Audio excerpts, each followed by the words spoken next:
इसमें कॉन्ट्रास्ट नहीं है, इसमें विरोधाभास नहीं है, ये एक ही चरित्र के अनेक गुण हैं। बाललीला में जो मनुष्य कार्य करता है वो अबोधिता में सरलता से होते हैं। फिर वो तो योगेश्वर थे, साक्षात योगेश्वर थे। योगेश्वर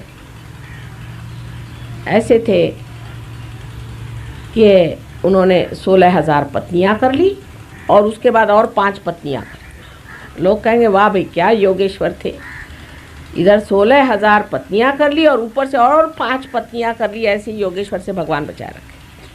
ऐसे तो हम भी करते फिरेंगे तो आप वाजिद अली शाह को क्यों बुरा कहते हैं? हाँ, आजकल की बुद्धि ऐसी चलेगी, सब समतल सोचते हैं हर एक चीज़ को। वो 16,000 उनकी शक्तियाँ, वो एक पुरुष थे, हम तो माँ हैं, हमें कोई कुछ कह नहीं सकता। माँ के स्वरूप में कोई भी लांछन हमको लगा नहीं सकता। वो पुरुष थे, 16,000 शक्तियाँ वो लाते कहाँ से संसार में? आप मेरे बेटे हैं, कभी मेरे पैर दबाते हैं, कभी मेरा सर दबाते हैं, मेरे पैर छूते हैं, माँ के पैर छू रहे, कोई लांछन नहीं लगा सकता मुझे, मैं तो माँ ही हूँ। और कोई कोई बेटे तो 108 साल के हैं मेरे, तो भी माँ हूँ। माँ तो माँ ही हुई, माँ तो पवित्र ही होती है, उसको कौन छू सकता है? लेकिन उनकी 16,000 शक्तियों को इस संसार में लाना आसान चीज़ है। और उस वक़्त कोई ऐसे लोग भी नहीं थे तैयार जो सहयोगी होते कि जिनको खड़ा किया जाए। तो उन्होंने 16,000 अपनी शक्तियों को स्त्री रूप में जन्म दिया और एक राजा से कहा कि इनको सबको भगा के ले जाओ और फिर ये नाटक करके, सारा नाटक ही है, और उन 16,000 अपनी शक्तियों को अपने पास ले। और 5 जो पत्नियां थीं वो पंचमहाभूत, उन पंचमहाभूतों को भी अपनी पत्नियां बना करके साथ। अब ये सूक्ष्म बात आपको सहयोग में समझ में आएगी। आप वाइब्रेशंस पे देखिए, मैं बात सच कह रही हूँ कि झूठ कह रही हूँ। जो बात कह रही हूँ इतनी सच है कि उससे आपको वाइब्रेशंस आएंगे।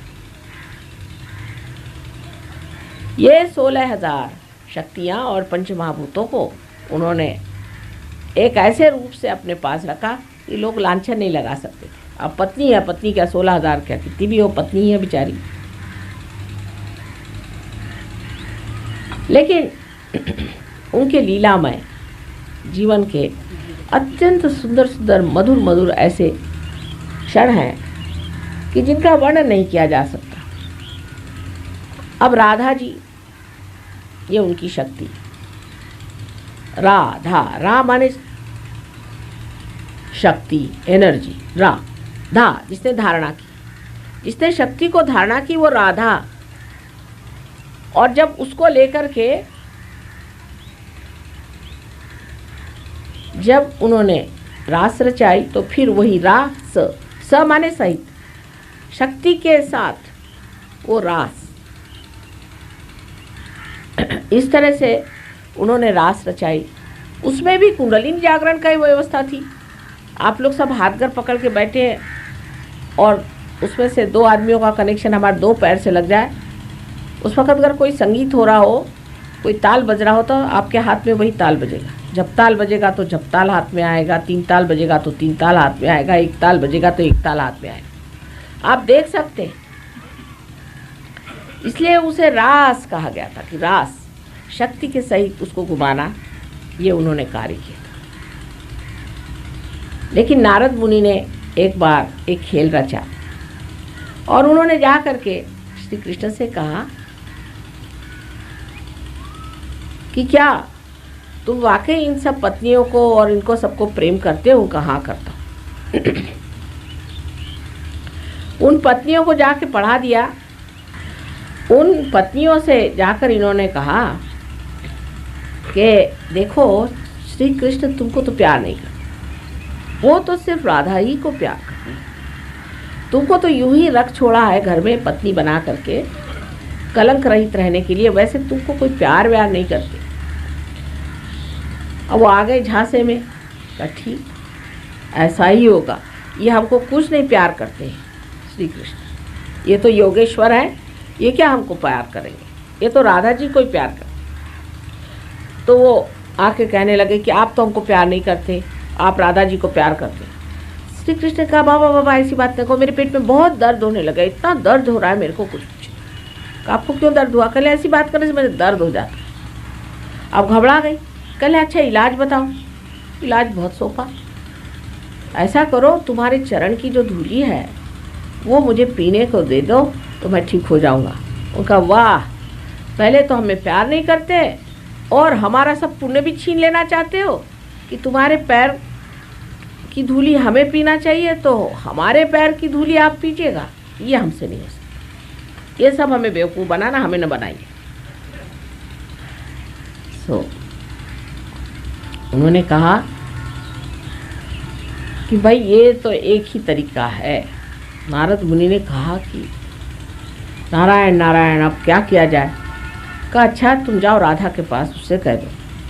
तो राधा जी के पास गए। राधा जी से कहा कि भाई श्री कृष्ण की तबीयत बहुत ख़राब। कहला क्यों? कहले उनके पेट में दर्द है, क्योंकि वो धन्वंतरी है। उन्होंने इलाज ये बताया कि जो भक्त मेरे लिए अपने पैर की धूल भेज देगा उसको पीने से मैं ठीक होता। तो राधा जी ने पैर आगे कर दिया, अच्छा ले लो मेरे पैर की धूल ले लो। कहा क्यों? तुमको आपके पाप पुण्य का कोई विचार नहीं? अरे कहने लगे जो पाप कराता है वो भी वही है और पुण्य कराता वो भी वही है, तुम ले तो जाओ, उसके पेट का दर्द ठीक करो। तो उन्होंने उसके पाँव की धूल निकाली। अब वृंदावन की मिट्टी जो है पीली पीली आपने देखी होगी, वो लेकर के वो पहुँचे। कहा हाँ राधा जी ने तो दे दिए, अब लीजिए पीजिए। वो घोल करके पी लिए। श्री कृष्ण ने कहा कि आप ऐसे क्यों खड़े हैं? कहने लगे कि राधा जी ने एक बात की समझ नहीं आया कि आप ही पुण्य भी कराते हैं और आप ही पाप भी कराते हैं। कहले अच्छा तुम्हें समझ नहीं आई बात? तो नहीं। अच्छा कहले मेरे हृदय में देखो। हृदय की जब नज़र की तो हृदय कमल में श्री राधा जी बैठी हुई और उनके पाँव जो हैं उस कमल के पराग में छू रहे हैं और पीले पीले हो रहे हैं। तब नारद जी के समझ में आया कि जब हृदय में बैठे हैं तो पाँव और सर और हाथ से क्या मतलब हुआ? ये पाप पुण्य की जो कल्पना थी वो श्री कृष्ण ने बदली, जिसे हम महान पाप समझते हैं और महान पुण्य समझते हैं, उसकी बराबर पूरी तरह से जानकारी होना, उसका डिस्क्रिशन हमारे अंदर श्री कृष्ण ने भरा। इसीलिए हमसा चक्र है, जब ये खराब हो जाता है तो मनुष्य को डिस्क्रिशन नहीं रह जाता, वो पाप और पुण्य समझ नहीं पाता, अच्छा बुरा समझ नहीं पाता है। और दोनों के लिए इलाज एक ही है, विशुद्धि चक्र अगर खराब हो जाए और चाहे आपका हमसा चक्र, बहुत सरल सोपा। सहयोगी जो कि जानते हैं वो न कहे, पर अनजाने जो हैं वो समझ सकते हैं कि श्री कृष्ण को एक चीज़ प्यारी थी, वो था क्या? मक्खन। इसका इलाज है मक्खन। मैं रोज़ अपने विशुद्धि चक्र को थोड़ा सा मक्खन, उसमें नमक मिला करके और उसका अर्घ चढ़ा देती हूँ। फिर दिन भर वो बोलते रहते हैं, कुछ परेशान नहीं करते।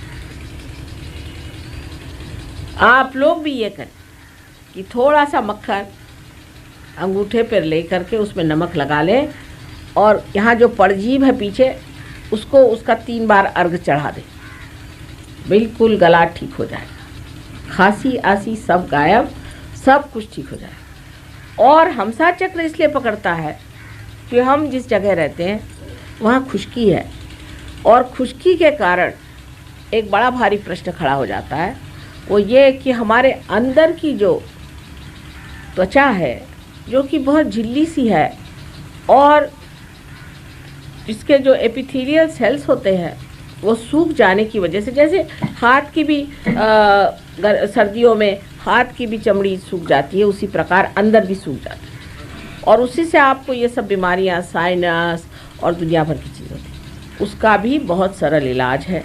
अगर आप मक्खन को पिघला के नाक में डाल दें तो काम हो गया। नहीं हुआ तो आप घी बना लीजिए मक्खन का, उसको वस्त्र से छान करके और उसमें थोड़ा नमक डाल के रख लीजिए और उसमें आप नाक में डाल दीजिए। आपको जितने भी साइनस के ट्रबल्स हैं सब साफ हो जाए।